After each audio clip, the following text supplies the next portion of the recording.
जीवन मूल्यों का स्वर्णिम शिखर हैं। राम हमारी संस्कृति के शाश्वत हस्ताक्षर हैं। राम हमारा धर्म, हमारा कर्म, हमारी गति है। राम हमारी शान, हमारा भाल, हमारी स्तुति है। बिना राम के आदर्शों के चरमोत्कर्ष कहां, बिना राम के इस भारत में भारतवर्ष कहां। ये उद्गार प्रधानमंत्री नरेंद्र मोदी ने दशकों पहले खुद किए थे, खुद लिखे थे, उनकी लेखनी है।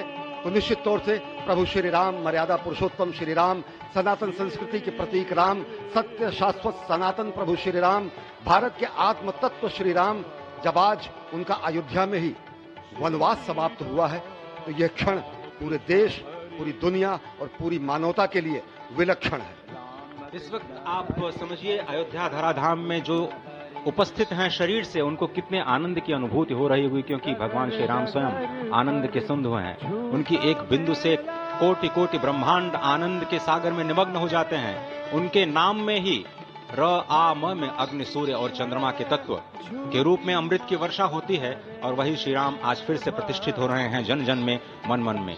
भगवान नारद की वीणा की स्वर लहरियां अनंत अनंत ब्रह्मांड को इस वक्त श्री राम नाम की धुन से गुंजायमान कर रही हैं।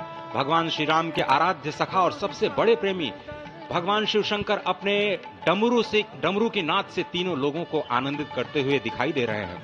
स्वर्ग में हमारे राजा पुरंदर, मृदंग और सभी देवता मजीरे, झांझ और घंटे घड़ियाल की सेवाएं दे रहे हैं। इस वक्त आप देखिए जटायु के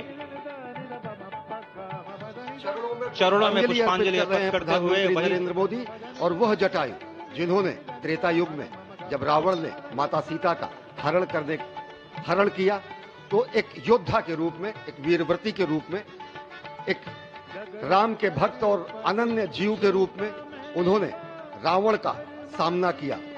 घायल हुए, वीरगति प्राप्त होने से पहले सदगति देने के लिए भगवान श्री राम स्वयं प्रस्तुत हुए, और भगवान श्री राम के ही भुजाओं में जटायु का स्वर्गवास होता है, सदगति प्राप्त होती है। ऐसा विरला क्षण किसी को नहीं प्राप्त होता।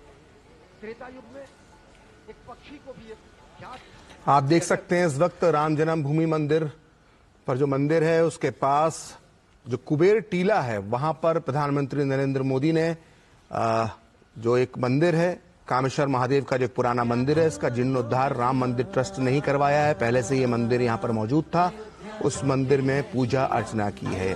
तो कुबेर टीला है जहां पर प्रधानमंत्री ने ये पूजा अर्चना की है, करीब 100 फुट ऊंचा है और मिट्टी और पत्थरों से बना हुआ है। तो इस मंदिर प्रांगण में सिर्फ रामलला ही विराजमान नहीं है, अन्य देवी देवता भी विराजमान है। भव्य मंदिर बनाया गया है और थोड़ी देर में प्रधानमंत्री जटायु जी, पक्षी राज जटायु जी की भी प्रतिमा का अनावरण करेंगे। और जटायु के बिना रामायण पूरी तरह से कभी, रामायण की चर्चा जटायु राज के बिना अधूरी है। निखिल जी, निश्चित तौर पर जटायु राज के बिना ये चर्चा अधूरी है। और फिलहाल ये जो आप मूर्ति देख रहे हैं, रामलला का विग्रह देख रहे हैं, ये अब जीवंत हो उठी है, इसमें प्राण प्रतिष्ठा कर दी गई है।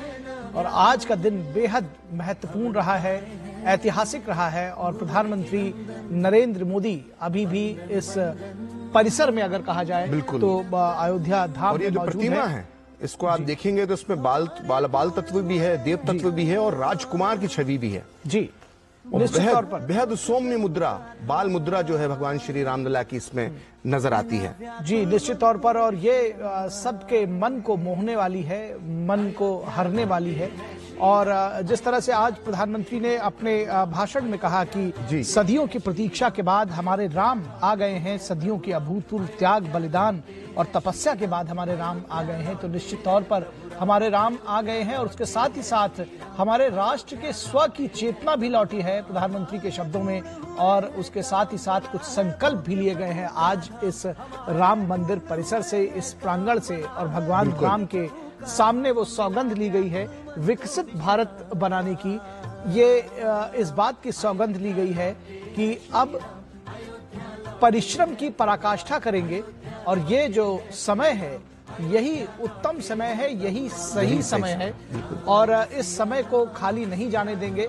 और राम मंदिर के इस निर्माण के बाद, इस भव्य दिव्य अयोध्या के में श्री राम जन्मभूमि के इस मंदिर निर्माण के बाद आखिर आगे क्या, इस सवाल पर भी